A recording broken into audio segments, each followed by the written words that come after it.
Sejam todos bem-vindos a mais um episódio de Tambo 360 com William Miola, nosso programa de entrevista a personalidades e referentes da produção lechera. E hoje temos o honor de ter aqui conosco Sergio Soriano, um grande gestor, uma pessoa com muita experiência na área de produção de leite e está como gestor de um dos principais tambos da América Latina e de Brasil, o maior tambo em produção lechera, hoje com 115 mil litros de leite, com muita experiência a nos passar hoje de como gestionar e como lograr ter isto em tambo tão importante e tão eficiente. Assim que muitas graças por el espaço, estar com nós. E se nos puedes contar-nos um pouco de tu histórico en la área de lechería para que também os oyentes possam ter um pouco mais de informação sobre vos. Bom, William, primeiramente é um prazer muito grande estar participando disso aqui e sabendo que nós vamos divulgar em outros países aí, né? Nós, como brasileiros, somos muito receptivos aos nossos países irmãos aqui da América do Sul. É muito legal participar. Tive o prazer de visitá-los lá já, no local de trabalho, né? Já estive na Argentina, Uruguai, Paraguai, né? Não estive ainda na Colômbia e Chile, mas entendo um pouco do agronegócio lá, né? Eu sou médico veterinário, né? Trabalhei muitos anos na área de produção animal, né? Na parte de sanidade e reprodução. E há alguns anos, já há mais de 15 anos, eu tenho me dedicado mais à parte de liderar times, né?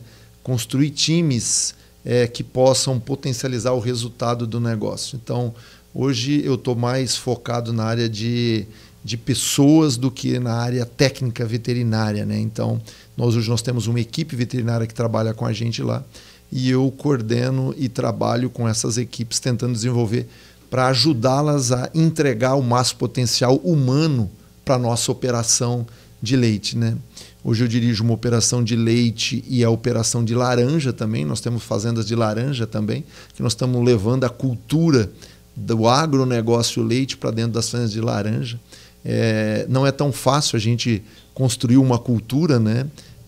Numa área que é diferente, mas eu estou aí há 2 anos e meio com esse desafio muito motivador de fazer com que as pessoas entendam que faz todo sentido trabalhar com liderança, seja em qualquer área que for, no leite, no corte, na agro, na produção de soja, na produção de milho, né? As pessoas são importantes, de fato, e esse é o meu trabalho hoje aí como diretor do Grupo Colorado aqui no município de Araras, em São Paulo.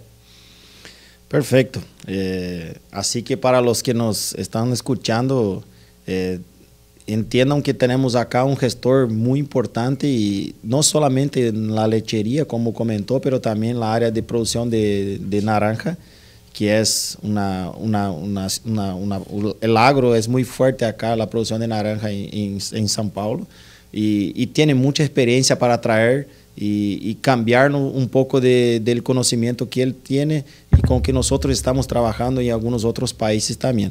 Então, vamos aproveitar-le ao máximo. É um gestor de pessoas, de criar equipos, de estruturar modelos de trabalho, e isso é fundamental se queremos ter eficiência em qualquer rubro ou seja, a ganaderia ou a agricultura. Necessitamos ter um equipo bem formado. Então, isso vamos discutir bastante acá e entender como podemos fazer com que tenham melhor performance as pessoas que trabalham em las fincas produtivas.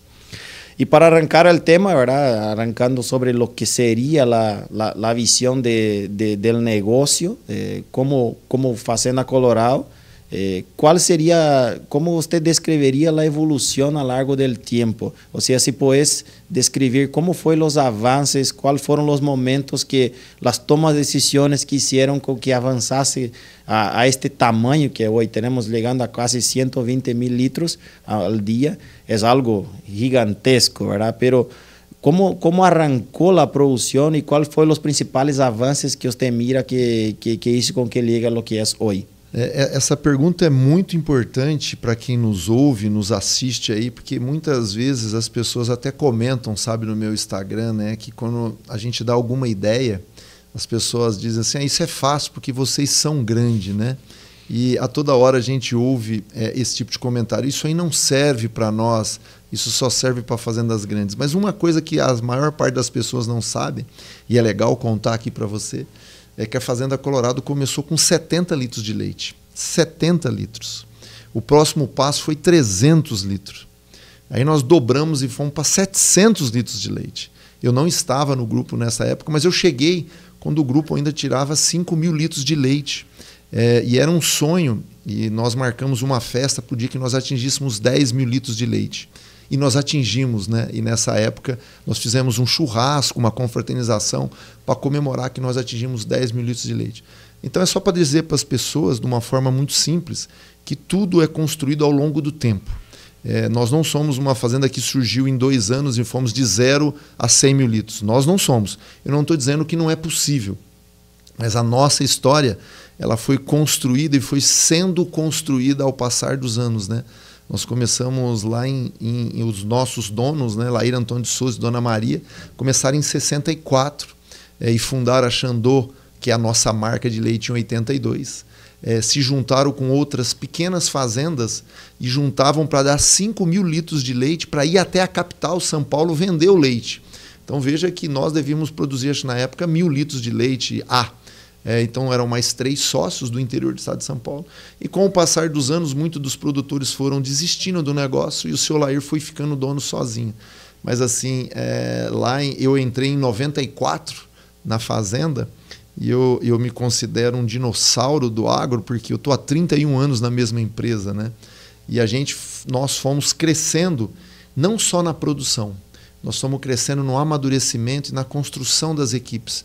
Eu ainda acho que nós precisamos ficar bons antes de ficarem grandes, porque o risco de perda do capital é muito grande, né? Eu não estou dizendo que não é possível não ter sucesso uma empresa que rapidamente cresce, mas é menos arriscado quando você vai estruturando o seu time, estruturando suas reservas, estruturando os seus galpões, a sua sala de ordenha, formando times e desenvolvendo, e você vai crescendo. O que não pode é a gente ficar estagnado muitos anos ali nos 5.000 litros, né? 10 anos nos 5.000 litros, realmente isso aí desmotiva. Então nós temos uma trajetória que de 2003 para 2023, só para contar um recorte de 20 anos, nós fomos de 31 de média para 43 de média vaca dia. Então nós colocamos 12 litros por vaca. Bom, parece pouco, William, mas quando a gente olha, nós tínhamos 300 vacas com 31 de média. E nós chegamos a mais de 2.000 vacas com mais de 43 de média ano. Então a gente tem que ganhar na escala por animal e na produtividade no global. Então nós fomos colocando média e colocando animal e nós fomos crescendo. E se você olhar a nossa história, todos os anos nós crescimos um pouquinho. Então a gente sempre fez o desafio de ser melhor que nós mesmos. Tirando alguns anos, que é muito legal que no Céu Gráfico da Colorado, todo ano que nós fizemos o maior investimento, nós perdemos produtividade. É o ano que nós mudamos a sala de ordenha. Então as pessoas falam, mas o que é esse buraco que a produção caiu? Caiu em 2012 e caiu em 2005, quando nós fizemos uma sala paralela, linda sala. Porque tudo que você muda a rotina da vaca, ela demora para dar retorno. Então, você fala, mas vocês investiram e diminuíram? Diminuíram. Naqueles anos a gente perdia meio litro na média, que rapidamente nos outros anos. Então, assim, eu acho que a coisa mais importante na conversa que nós estamos falando aqui é você ter a coragem de olhar para os seus dados e querer ser melhor do que você, e não do que seu vizinho, do que uma fazenda muito distante. E eu acho que a comparação melhor que nós podemos fazer aqui é nós contra nós mesmos. E nós sempre tivemos coragem de olhar os nossos indicadores e falar, cara, é preciso crescer. É saudável crescer, é fundamental e é possível crescer. Então eu acho que na pecuária de leite, o crescimento vegetativo de número de animais e gradativo na média, ele é uma necessidade para quem quer ficar no negócio, na minha visão. No, importante la discusión y para mí es un punto de clave para cualquier productor, ¿verdad? Porque hoy el desafío es cuando mira una información de un campo tan grande, es muy fácil decir, llegan a eso, hacen eso porque ya hay una escala grande, entonces queda todo más fácil. Pero se pasó por todas las etapas, hubo el desarrollo. Yo siempre comento que para mí La escuela del crecimiento es lo que hace llegar el tamaño que es. O sea, un aprendizaje. Cada duplicación, cada avance es un desafío. Si pasar de 300 para 700 es muy grande. De 1000 para 2000 y así va. Pero cuando llegas a una escala mayor, ya está muy claro. Esa duplicación es mucho más fácil porque ya hay toda una estructura bien formada y las personas que ahí están ya fueron entrenadas para estos desafíos también.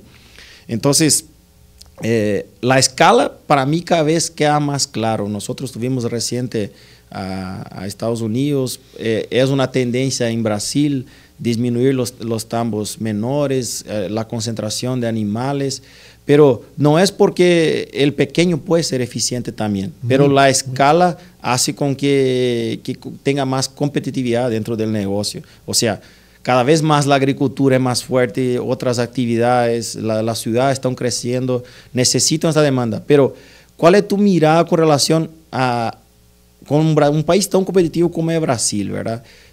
¿Cómo va a pasar con los otros tambos que no han trabajado esta escala, aumentando la escala? Estos tambos deben partir para esta visión de escalar más, porque eso es lo que miramos en países como Estados Unidos. Cada vez más hay menos tambos. Salieron de 125,000 tambos para 25,000. Es muy grande la diferencia. Y eso vemos también en Paraguay. ¿Cuál es tu mirada con Brasil, con esta competitividad del negocio? ¿Cuál sería el modelo ideal, o sea, de tamanho de negocio? Essa pergunta ela gera pouco de dúvida, como o Brasil é país meio continental, né? É muito grande, então possa ser que há algumas oportunidades isoladas em alguns pontos do Brasil, no norte ou mesmo no sul, de propriedades com baixa produção que ainda vão sobreviver, desde que, na minha visão, seja propriedades particulares tocadas pela própria família, né? O que eu não acredito é que propriedades muito pequenas vão sair, vão arrendar aquilo ou vão contratar funcionários, porque eu acho que é como dividir um pão que já não trata uma família, dividir para duas, né? Então, assim, eu acho que é possível as propriedades não serem grandes, mas elas têm que ser eficientes. Você falou muito bem. É quantidade de leite por hectare. Então, se a família tem 10 hectares, ela precisa tirar 20 mil litros ano por hectare, 25 mil litros, assim. Ela tem que fazer aquilo ser rentável. Então, eu acredito que no Brasil vai ser um pouco mais lento do que o que tem acontecido nos Estados Unidos, mas não vai ser diferente. A cada vez mais os produtores vão... O médio vai ficar médio-grande, o pequeno, e quando a gente diz pequeno, é o cara que hoje produz pouco. Não é que ele é um pequeno de capacidade de entregar. Tem muita gente que produz 1.000 litros de leite e tem uma eficiência bacana, uma média alta, né? Então a gente não pode confundir um produtor ruim com um cara que hoje não tem volume. Então tem gente hoje produzindo 2.000 litros de leite que está ganhando dinheiro. Agora não dá para o cara querer tocar a família dele toda para a cidade e querer contratar famílias para vir para cá, porque isso não vai dar certo. Você vai ter que tocar o seu negócio. Então, eu acredito que o sucesso do Brasil é que as fazendas grandes vão se tornar ainda maiores. E eu acho que nós vamos ter várias e várias fazendas no Brasil acima de 100 mil quilos de leite dia nos próximos 5 anos. Não vão ser uma, duas ou três, vão ser várias. E as fazendas de 50 mil litros vão se tornar rotina na nossa região, principalmente Minas, São Paulo, Paraná, Rio Grande do Sul, um pouco ali na região norte do Brasil, no Nordeste, Pernambuco, vão começar grandes projetos surgindo lá, né?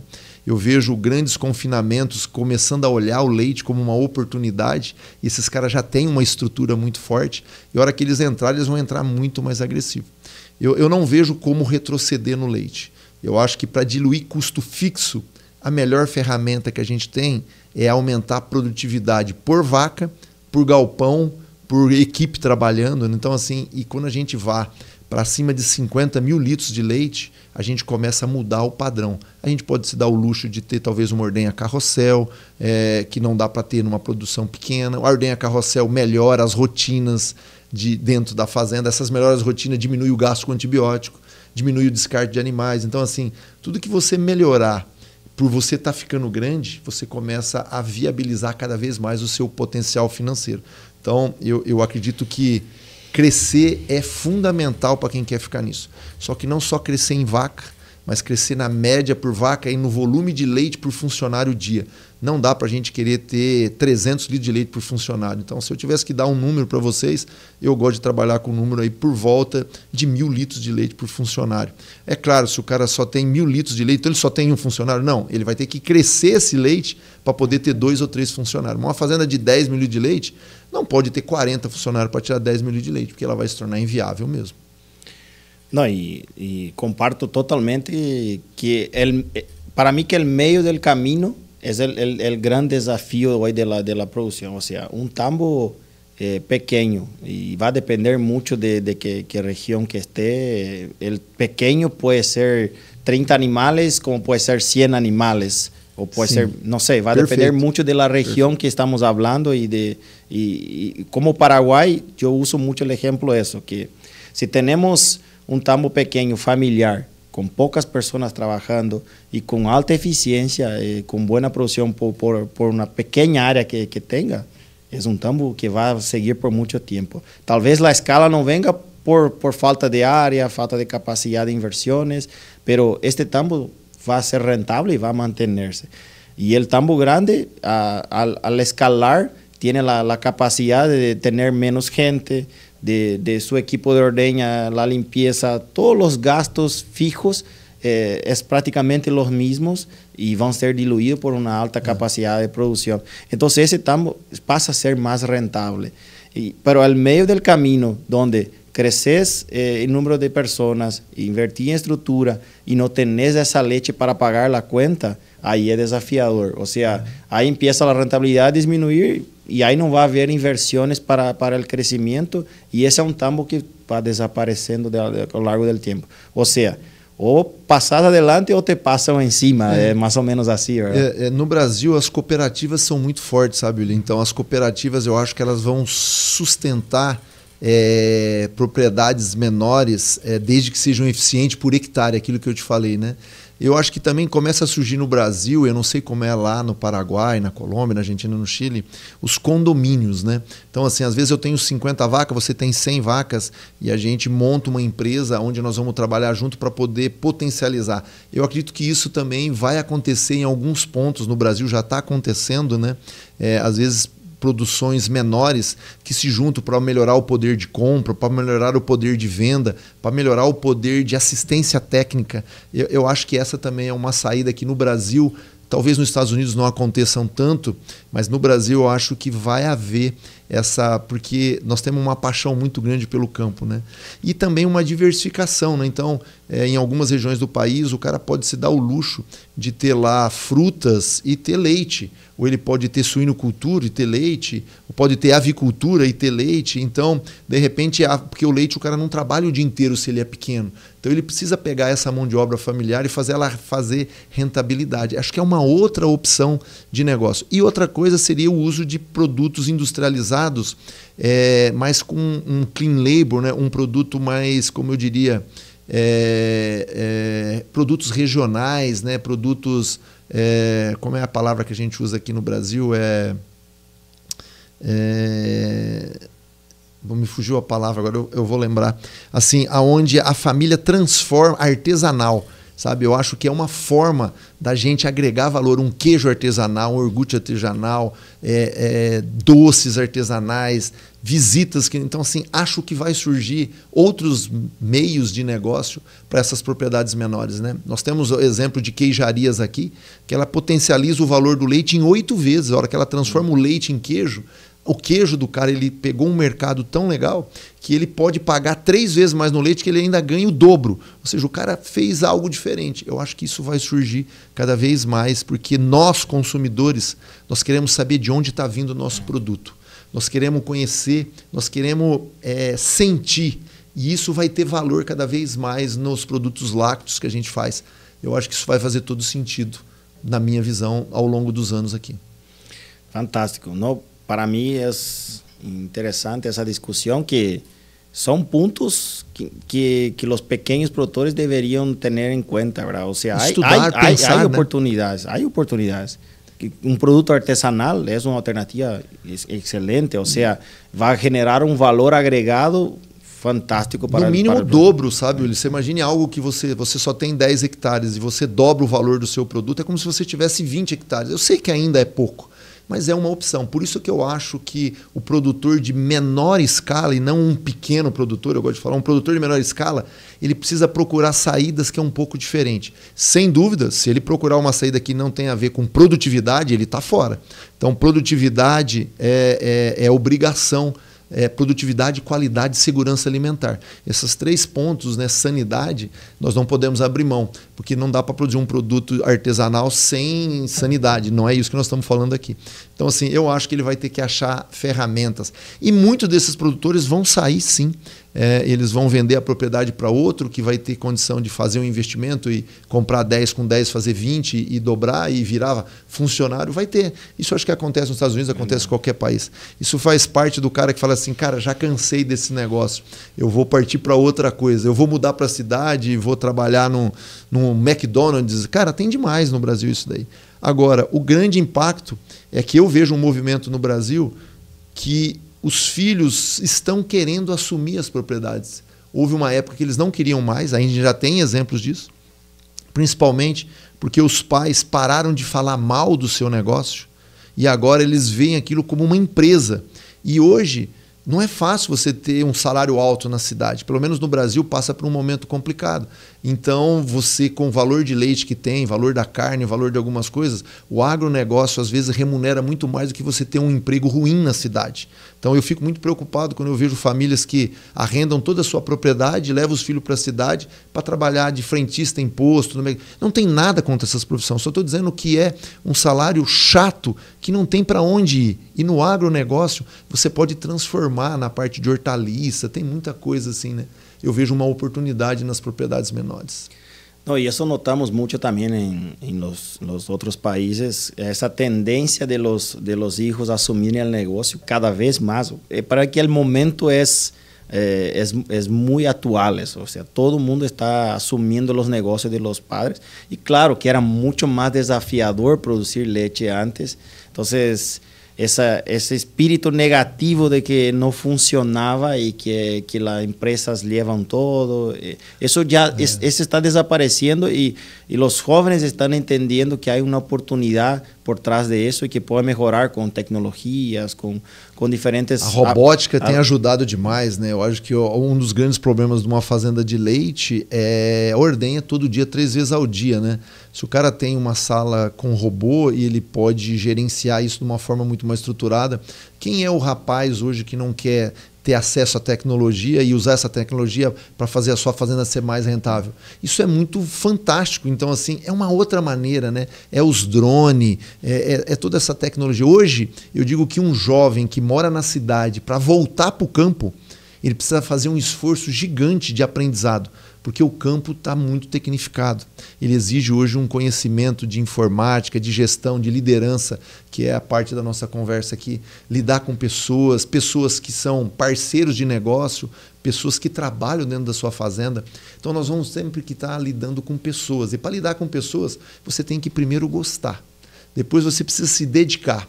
E aí, com o tempo, você precisa medir se você está indo bem ou não, que é uma outra função grande de um gerente, de um gestor, de um líder. Será que as pessoas estão felizes com a minha gestão? Será que eu faço bem para o meu time? Porque a gente tem mania de perguntar, as pessoas são boas para o meu time?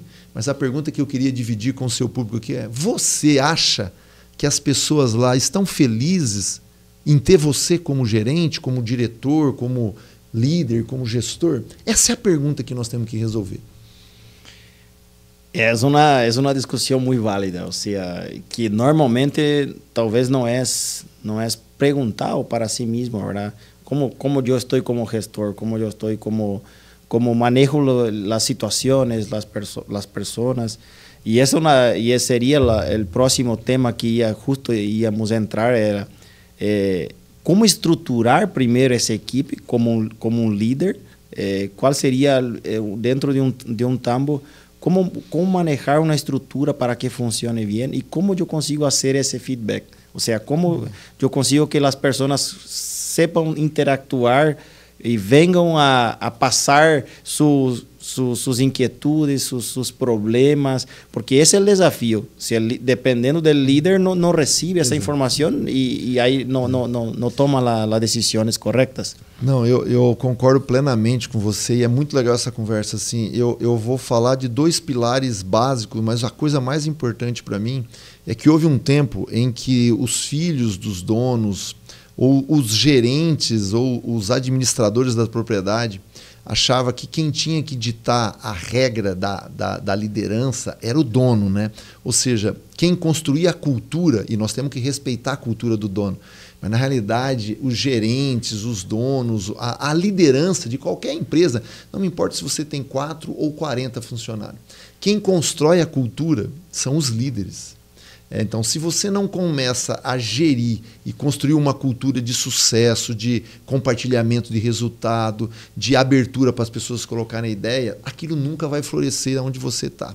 Então, para mim, a coisa mais importante e o grande diferencial de qualquer fazenda, de qualquer empresa, é a cultura da liderança. Qual a cultura que tem lá? É a cultura que eu só corrijo os erros com pancada?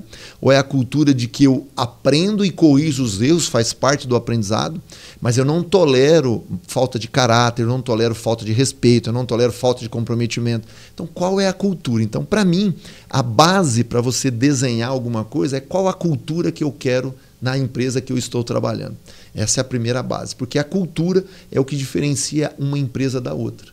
Essa é a base mais importante na minha visão. E o segundo pilar mestre que sustenta a cultura é a confiança. Como você, como líder, ou como a sua equipe está interligada na confiança. E a confiança, existe até uma fórmula, né? E ela é a somatória de credibilidade, de confiabilidade, de conexão. Como é que você se conecta com o seu time? Tudo isso dividido pelo seu interesse pessoal próprio, onde você quer ter ego só para você. Então, toda vez que o seu ego é muito grande, ele divide a parte de cima e a confiança diminui.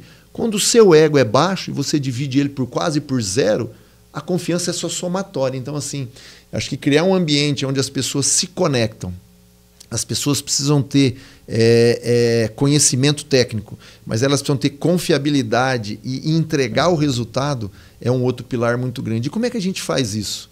Só tem um jeito, William.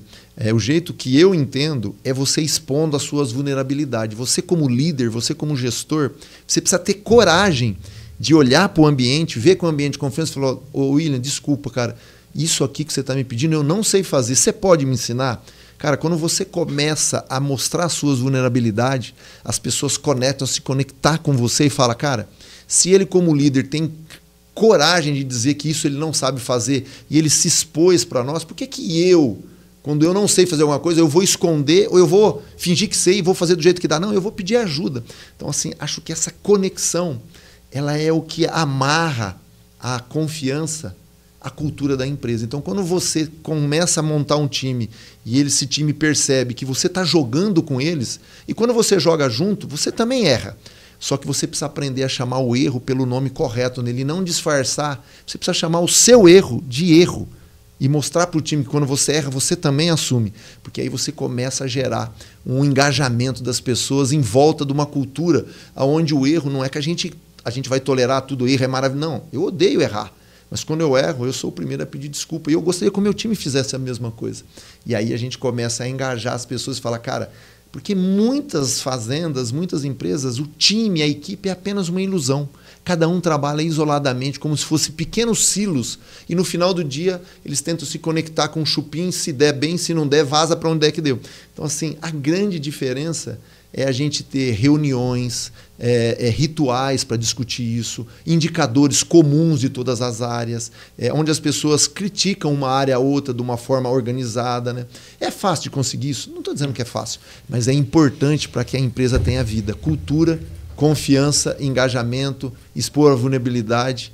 E você, como líder, está presente. Isso, para mim, resume a nossa conversa. Estar presente não é estar na sala, dentro do escritório, lá no escritório da fazenda. Estar presente é caminhar pela fazenda, é encontrar as pessoas, é discutir. Você precisa estar presente de corpo e alma e entregar o seu resultado. Por isso que eu digo que você tem que estar jogando e não apenas escalando. Você precisa estar jogando. É totalmente diferente.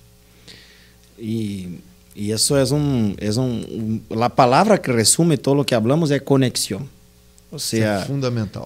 Cómo te conectas con la persona, o sea, cómo un líder va a hacer con que esta conexión sea buena para tener la confianza de exponerse. Y eso es un punto que tocaste, el líder tiene que tener la capacidad de poner sus debilidades en la mesa y asumir sus errores, se posicionar. Y la forma de comunicar es importante, eso también, o sea, que la persona que esté del otro lado tenga esa tranquilidad, esa confianza de poder hablar abiertamente toda la información que esté pasando, ¿verdad? Porque pasa situaciones en el campo y la persona no quiere exponerse porque tiene el miedo de la reacción de su líder. Y ahí muchas veces no se sigue adelante y una cosa importante, ¿verdad?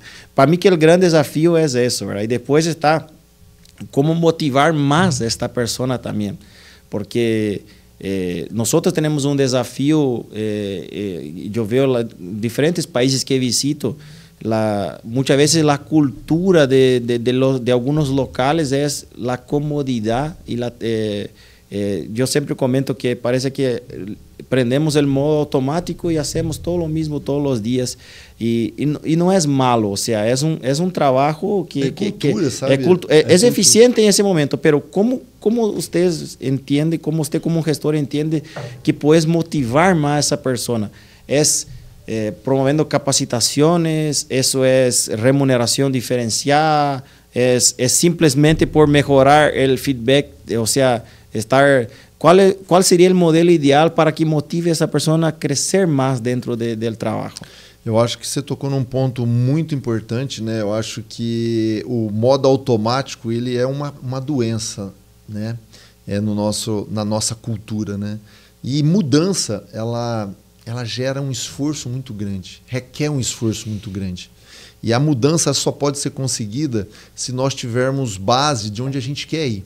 Então, para mim, a mudança só vem se nós tivermos claramente onde é que nós estamos, para onde nós queremos ir, com que velocidade a gente quer ir. Bom, para isso, eu acho que fazer isso que você está fazendo, de visitar o Brasil, visitar outras fazendas, eu acho que procurar pessoas que passaram por isso, que estão se desenvolvendo, é muito mais barato, muito mais rápido.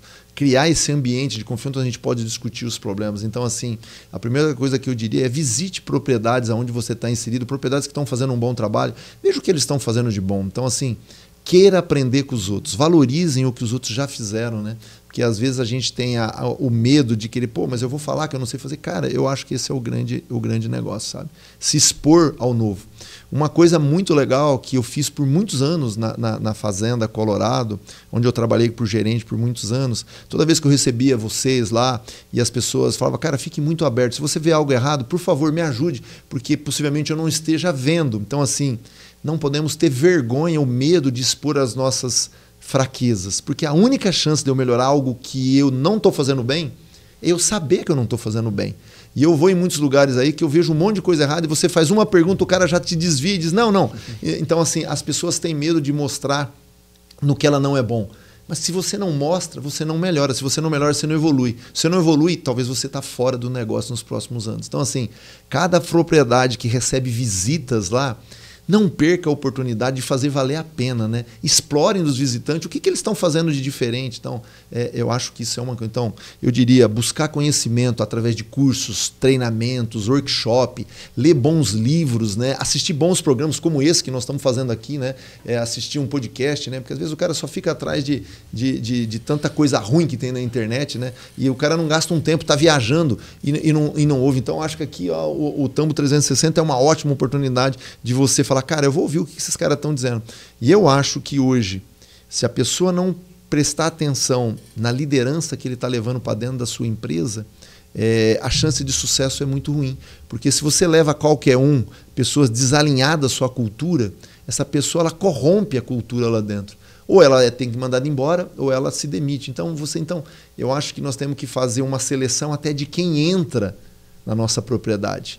E quem entra na nossa propriedade está na mão da liderança, porque quem contrata é a liderança.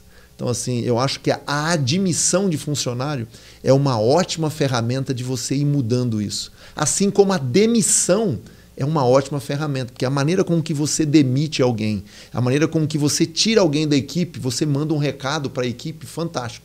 E toda vez que eu e você, ou qualquer um de uma liderança, nós deixamos de assumir a nossa posição de ter que tomar autoridade, nós estamos dizendo assim, aqui qualquer coisa serve.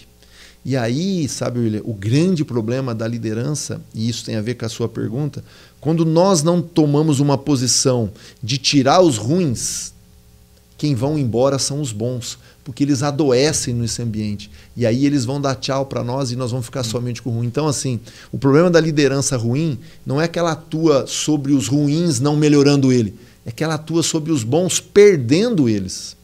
Essas pessoas deixam a nossa propriedade e aquele talento que a gente demorou tanto para construir, ele cansa de ver que algo não está progredindo, né?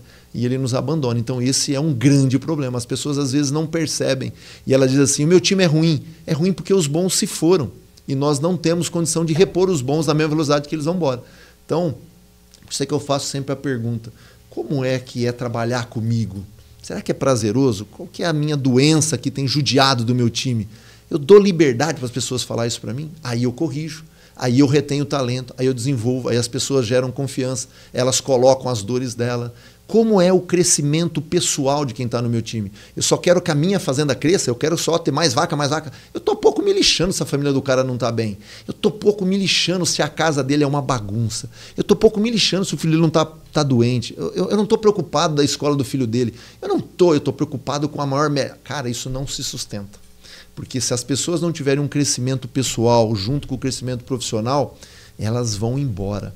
Então, assim, eu fiquei tantos anos na Colorado porque eu vi uma oportunidade e eu cresci, tanto para a minha família como para a minha empresa, para a minha empresa Colorado, né? Eu nunca me vi como um empregado qualquer da Colorado. E eu não gosto quando as pessoas se julgam empregado. Nós somos parceiros, eu quero crescer, quero que a fazenda cresça. Aí a coisa dá certo. E hoje está na moda de dizer que há que estudar muito para contratar, que ser lento para contratar e ser muito rápido para demitir, para sacar uma pessoa del equipo, ¿verdad? Pero muchas veces eso queda en la teoría, en la práctica es la urgencia de la necesidad de contratar una persona para el equipo de ordeña y vamos buscar el que salió de una otra finca por un problema, viene acá para hacer mi solución. Y eso pasa en un tambo, pasa en una empresa de nutrición animal, pasa en una empresa de genética. O sea, muchas veces pasa que lo que comentaste antes, la cultura de la empresa, ¿quién vamos a contratar? ¿Qué perfil de personas? Exacto. ¿Qué perfil de técnicos o de funcionarios vamos a contratar? Si yo tengo una cultura bien establecida, yo voy a contratar bien y esa persona va a quedar por un buen tiempo. Ahora, si yo me equivoco en el momento de la elección de las personas, el desafío viene después, porque voy a tener un conflicto dentro de mi equipo yo tengo tengo un equipo, somos una familia, pero en la realidad no es eso lo que pasa, y ahí esta persona está influenciando negativamente todo el restante y yo no consigo sacarla, y esse é um desafio que eu vejo. Sabe, William, eu vou fazer um comentário aqui que ele é polêmico, mas eu vou fazer aqui, eu já fiz em outras situações e eu tenho levado isso e eu vivo isso, né? Essa teoria, e eu vou chamar de teoria entre aspas, né? Contrate lento e demita rápido é muito bonito para quem está, talvez, num banco ou num RH. Mas quando você está no gerente de uma fazenda, às vezes você precisa ter alguém para ordenhar a vaca no dia seguinte. Então, eu queria dividir com quem está aí no campo essa dificuldade de fazer isso que se fala tão gostoso de falar, se materializar. Porém, eu acho que o grande problema é que nós que contratamos, às vezes nós ficamos querendo selecionar aquela pessoa que saiu de um tambo, saiu de um outro, tal, mas eu acho que esse é o maior erro na gente.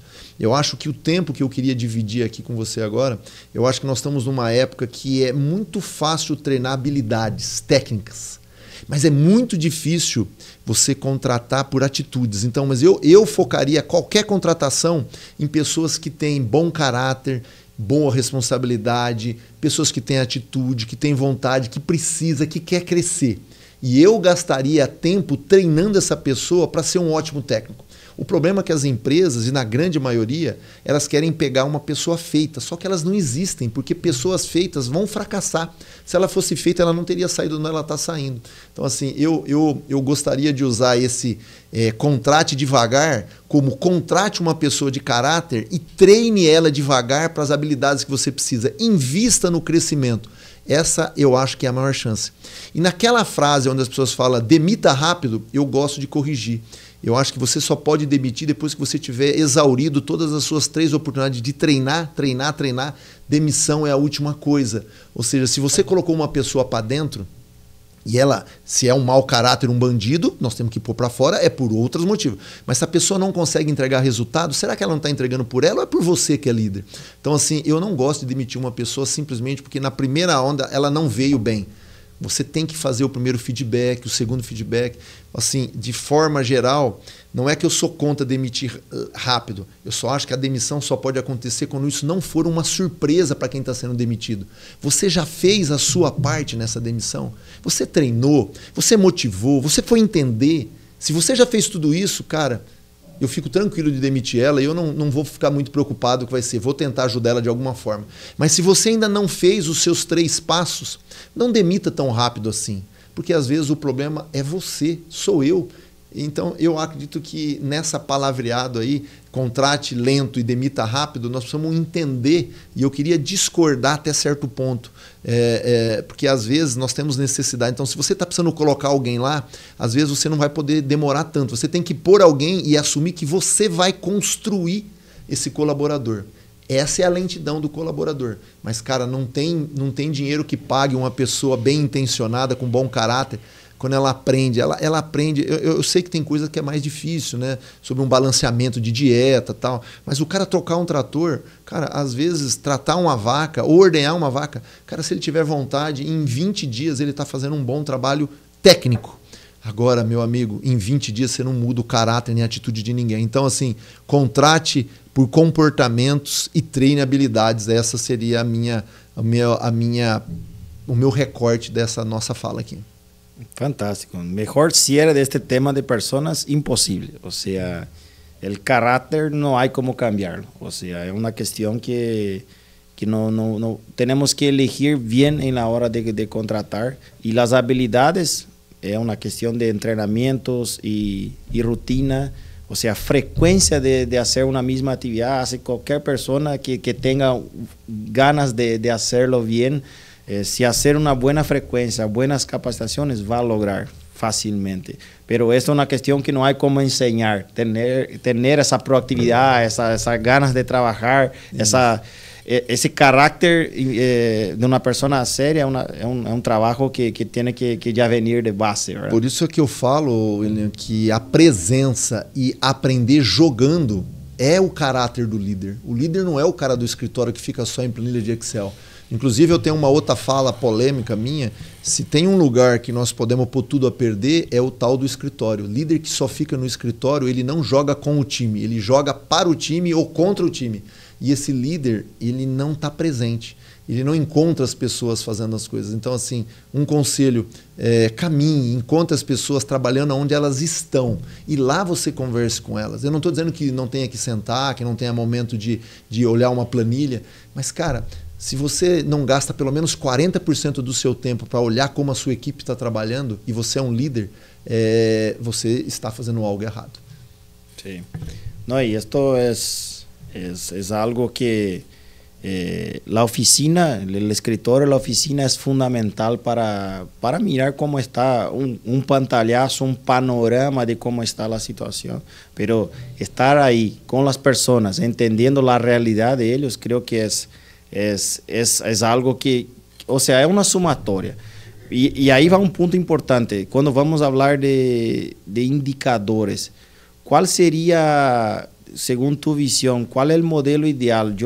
Si yo quiero visualizar diariamente o semanalmente mi finca productiva, ¿cuáles serían los indicadores claves para yo entender si estamos en un camino correcto, si tengo que hacer alguna interferencia?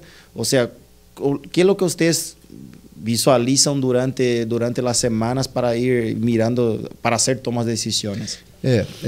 Assim, a primeira coisa é que a gente pode estar falando de uma propriedade menor e aí talvez a gente não tenha os setores tão divididos, né? Por exemplo, no nosso caso, a gente tem um setor de criação de bezerro, nós temos um setor de ordenha, nós temos um setor de alimentação, um setor de reprodução e um setor de manutenção de tudo isso, além dos dados, né?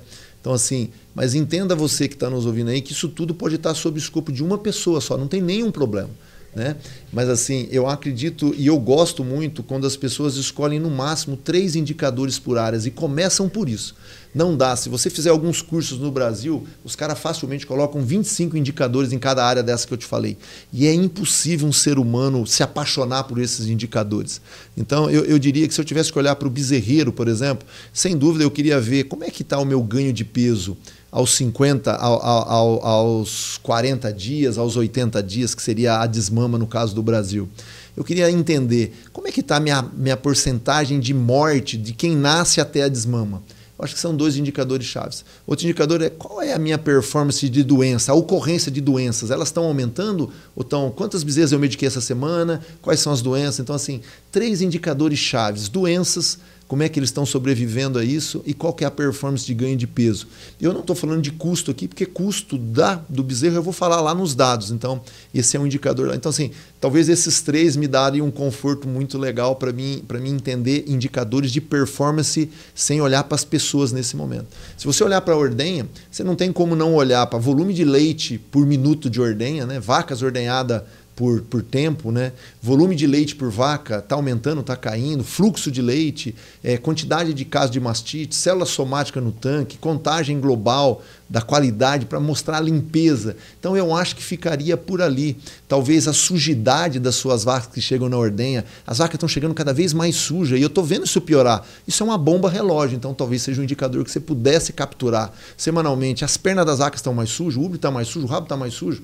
Cara, se toda semana está piorando, você tem que tomar uma ação. Então, assim, cada fazenda escolhe os seus indicadores, mas ali na ordenha, eu acho que muito mais na parte de sanidade ali. Volume de vaca ordenhada para você ver se tá gostoso o que está acontecendo, leite nos primeiros 2 minutos, são alguns indicadores da sala de ordenha. Se você olhar para a reprodução, sem dúvida, taxa de serviço, que é o número de vacas que a gente consegue ver em cio, a concepção que a gente está tendo e a multiplicação entre concepção e taxa de serviço para a gente chegar na taxa de prenhez. Agora é só isso? Não, você precisa também olhar a taxa de aborto, porque às vezes as vacas estão emprenhando, mas estão perdendo tudo, ou seja, qual que é a taxa de nascimento desses bezerros lá na frente? Porque a vaca ficar prenha é uma coisa maravilhosa, mas se ela não gerar um parto, meu amigo, não serve para muita coisa. Então, qual que é a taxa de parto? Qual que é a taxa de descarte que você está tendo referente à reprodução, a casco? Esse é um outro indicador também interessante da gente olhar, ali ligado à reprodução. Para a gente olhar em 2, 3 indicadores básicos, né? Se a gente olhar na parte de dados, por exemplo, quais são os dados produtivos em relação ao ano passado nessa mesma época? Em relação à saúde, os dados precisam trazer isso para a gente. Nós estamos melhorando, estamos piorando? Estamos tirando mais leite? Estamos comendo quanto? Qual que é a nossa conversão alimentar aí, se a gente fosse para a área de nutrição? E aí na nutrição, sem dúvida, a conversão alimentar, a eficiência alimentar, esse é um indicador que nós não podemos abrir mão dele jamais. Né? Depois, o custo por litro de leite da comida, porque 60% do custo está ali. As rotinas de horário de tratar a vaca é um ótimo indicador. Está sendo mantido ou cada dia trata de um jeito? Parece que isso não tem grande impacto, mas a vaca adora a rotina. Então, na alimentação, você não pode abrir mão da rotina, do custo e da eficiência alimentar, além, lógico, das análises bromatológicas, todas essas histórias que vocês fazem muito bem ali, né? Eu acho que na manutenção, qual é o número de camas quebradas, qual é o número de ventiladores, número de máquinas quebradas, o que está faltando, o que está parado nessa semana que está fazendo falta. Então, é cerca, é piso quebrado. Cara, esses indicadores a gente tem que ter uma ideia do que está acontecendo, porque senão a coisa só vai piorando, piorando. Na hora que você vê, a fazenda caiu caiu o telhado, caiu o ventilador, caiu tudo. Então, esses são indicadores. E por último, na parte de dados, né?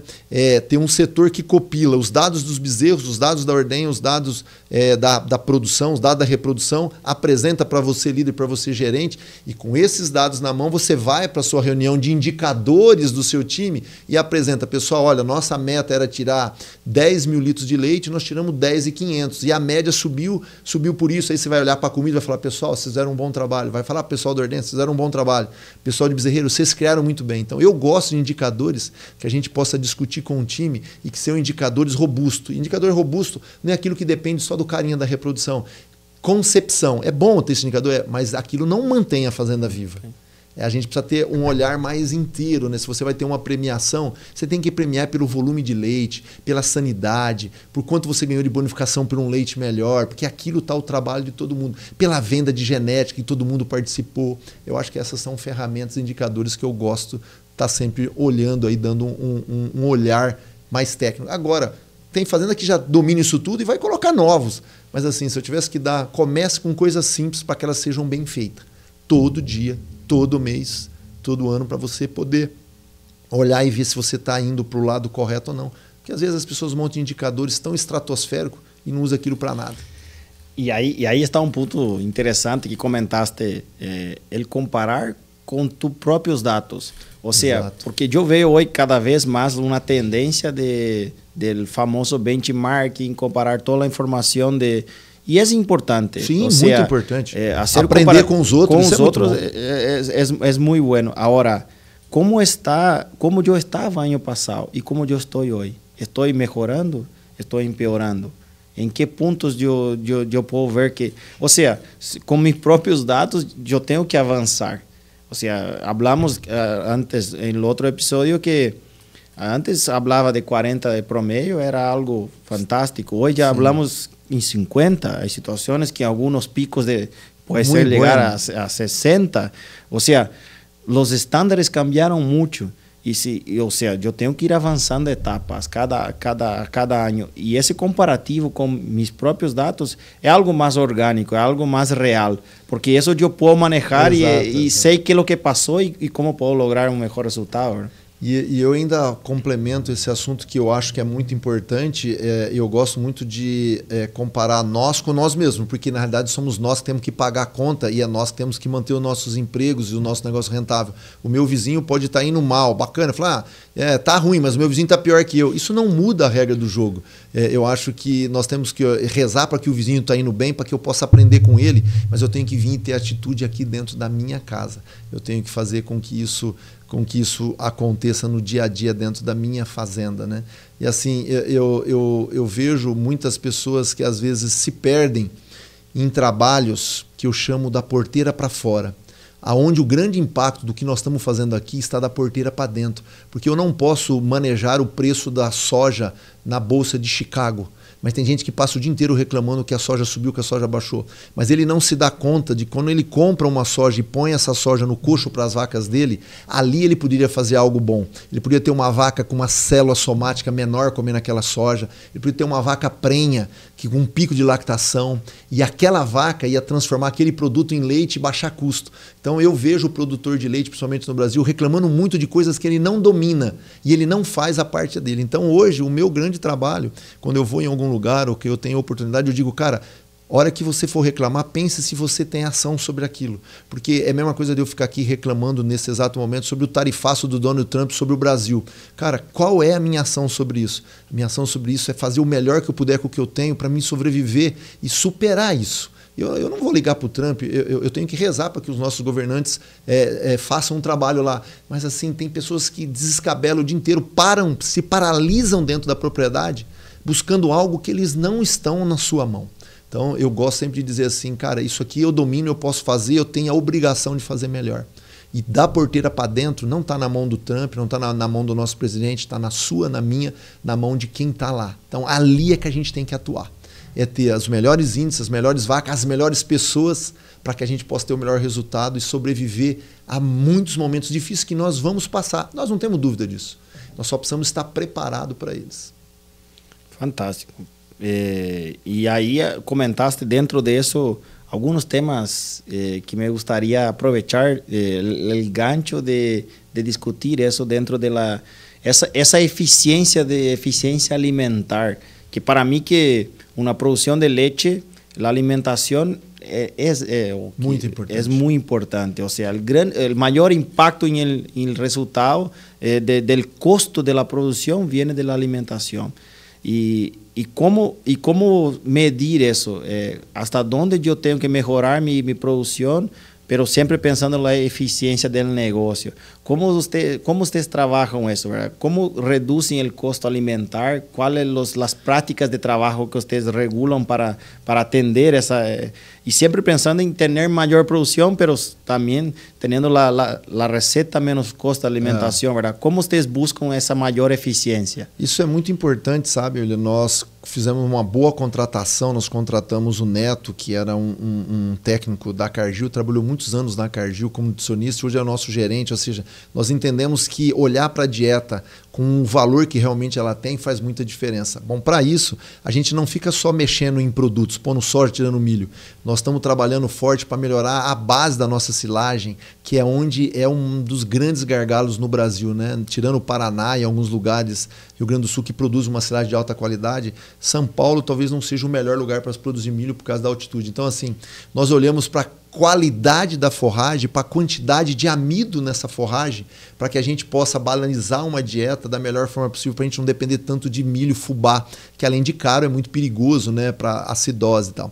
Esse é um ponto. O outro ponto é, na rotina de uma fazenda, a rotina do horário de trato, a máquina que vai retirar esse material no silo, a máquina que vai misturar esse material. No nosso caso, né, nós usamos as carretas da Siloquim, que são uma carreta que tem uma performance muito boa de trabalho. Elas não repicam a fibra, elas entregam o que elas propõem no nosso dia a dia. Então, a qualidade da mistura, a rotina, aí com um consultor olhando para esse balanceamento, porque tudo que você pôr a mais vai ser jogado fora, e o que você pôr a menos ela vai diminuir a produção.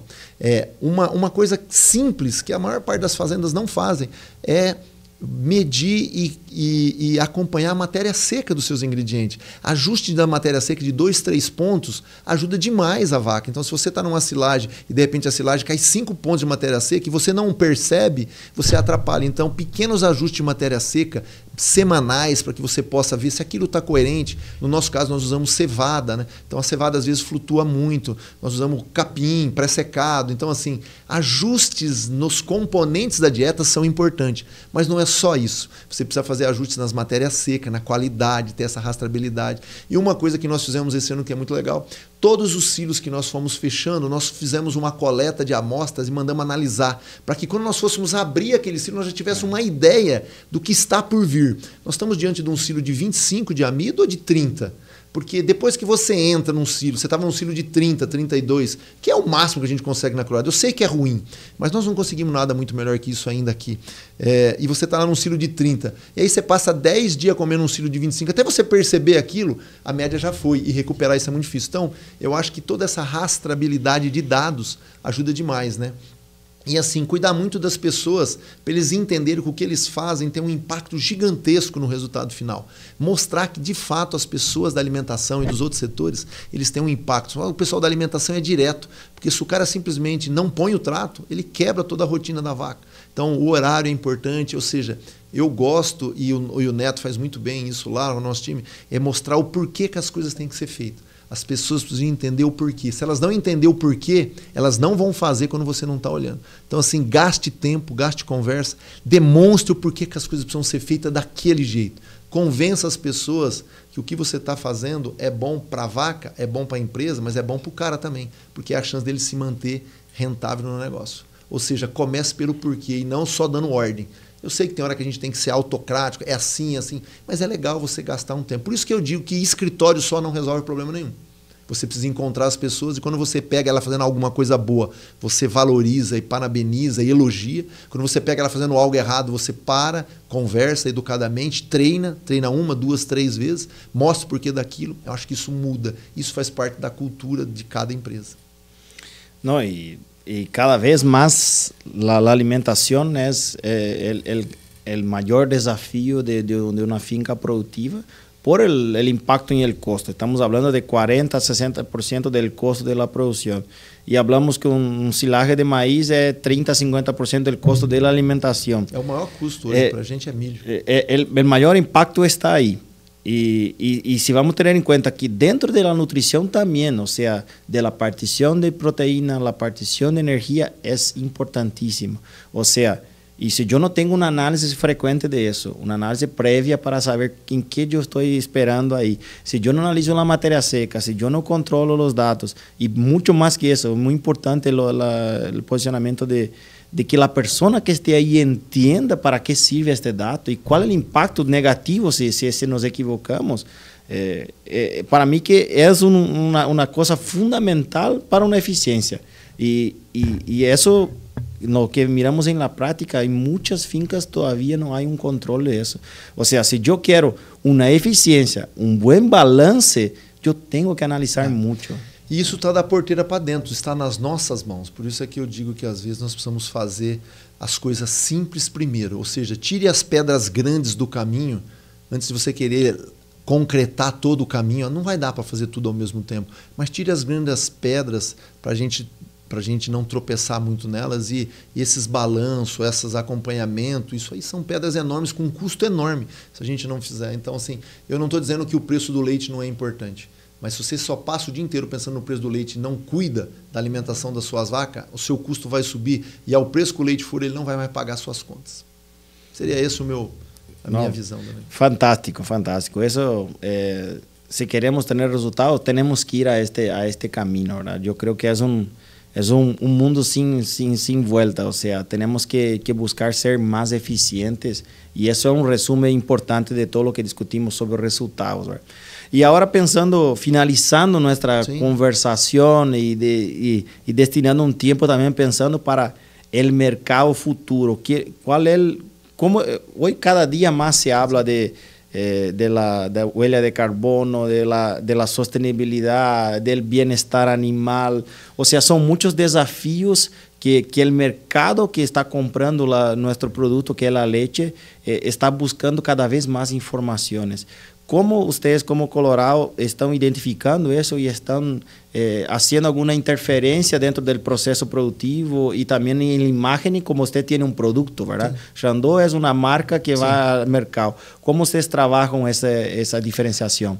Na realidade, a gente tem feito um esforço muito grande, não é fácil, porque por mais que pareça que 100, 120 mil litros é o número, isso não significa nada no leite brasileiro, né? Essa que é a realidade. Nós temos que ter ideia da nossa pequenez, né? Então, a gente não consegue fazer uma campanha publicitária mostrando o que a gente faz aqui.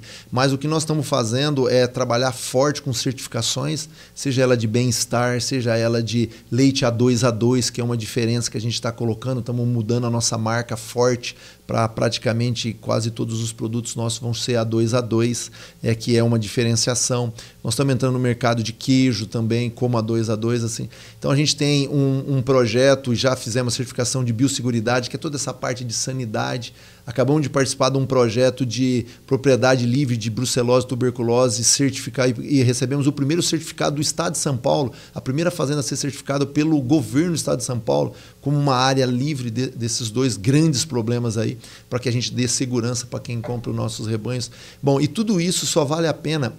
E aí nós estamos agora num projeto de carbono, através das notas de tudo que a gente compra e tudo que a gente vende. Existe um software no Brasil que ele vai fazer uma pegada de carbono, né? Quando a gente compra óleo diesel, ele sabe quanto eu estou comprando de óleo diesel, de onde é que está vindo. Quando eu compro milho, ele sabe de onde é que está vindo. Quando eu vendo leite para algum lugar, ele sabe para onde é que está indo. Então, com isso, ele consegue fazer um cálculo de pegada de carbono. Nós estamos entrando com isso no sistema agora, me parece que vai ser alguma coisa legal, né? Da gente fazer. Já usamos várias calculadoras de várias empresas e funciona muito bem. E estamos muito preocupados, sim, com a agricultura regenerativa. Estamos fazendo um trabalho gigante para não gradear, para não tombar a terra, para ter cobertura, para a gente melhorar o aproveitamento de água, que hoje é um limitante muito grande para a gente aqui na onde a gente está. A água é um dos nossos maiores problemas. Nós não temos nenhum rio dentro da fazenda. E eu diria, para você que está nos assistindo, que você tem um riacho, um rio na sua propriedade, cuide dele com o maior carinho, porque essa vai valer mais do que a própria terra.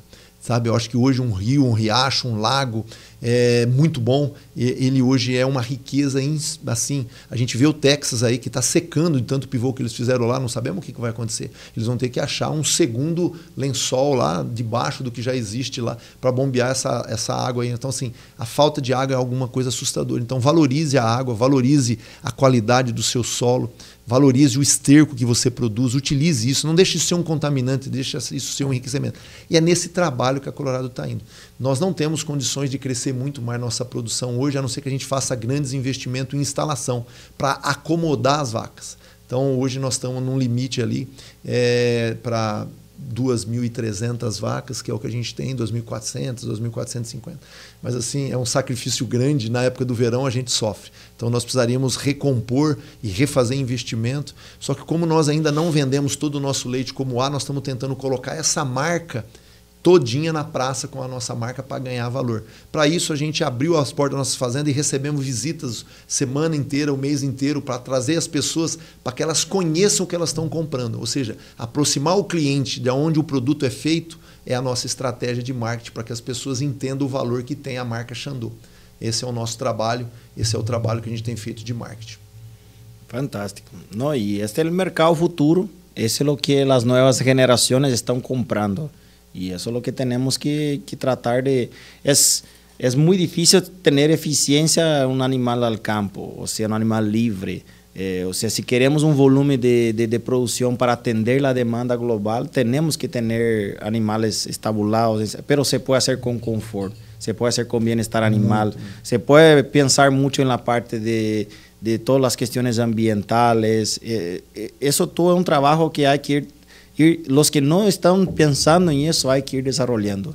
El mercado va a comprar y va a ser una demanda clave para manter uma marca, manter uma finca dentro dessa nova situação. Eu tenho uma ideia um pouco discordante da cadeia, né? A cadeia vive muito preocupada, né, com esses produtos substitutivos. Eu acredito que nós já passamos uma fase onde isso foi mais problema.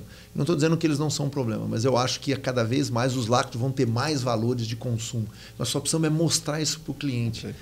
E assim, a minha contextualização final aqui, que eu queria deixar para o seu público aí, é que assim, o grande trabalho é que não dá para querer ser produtivo sem olhar para as pessoas, sem formar times, sem formar equipes que vão estar com você por um período grande. Nós não podemos ficar com um turnover muito alto.